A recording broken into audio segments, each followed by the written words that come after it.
Hi, my name is Stephen Masoni, and this is my competitive analysis video for Project and Portfolio 5 class. I am going to dive deeper into the boomerang from Kirby and the Amazing Mirror, as it is a boomerang that I enjoy and believe is utilized well. And it's fairly easy to balance, as it's an ability that does have a benefit while also having a negative that I will go over later in this video. And it's something that we plan on implementing into our game.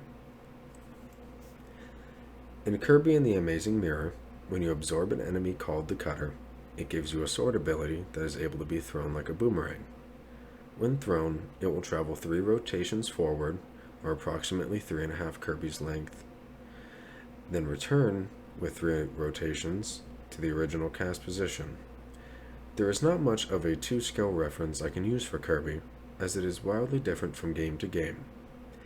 It travels at about a Kirby every second, then pauses on the final rotation for about a second, and then turns back and goes back to the position Kirby casted the ability in.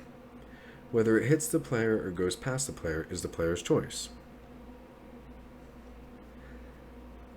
The player can spam the ability and throw multiple boomerangs out. When the boomerang returns, if it hits the player, it disappears. If it misses the player, then it will keep traveling until it hits a wall, an enemy, or it goes off the screen. This is a good skill to utilize, as you can create a strategy by purposefully missing the boomerangs.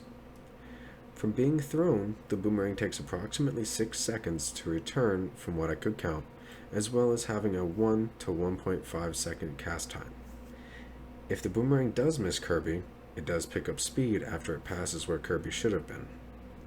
Kirby can also arc and control the curve of the boomerang and make it angle up or down by pressing up or down when casting the ability.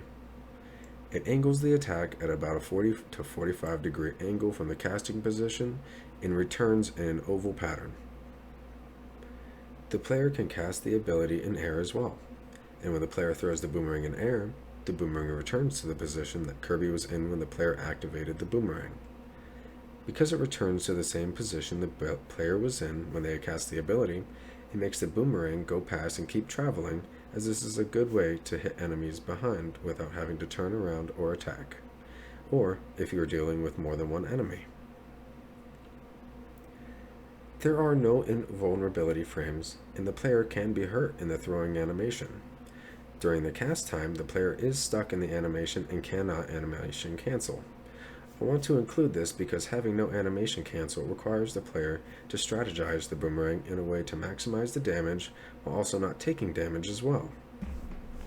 Because the player is locked into an animation, it will give that range attack a benefit and also have a consequence, which is perfect balance for an attack you do not have to be near the enemy for.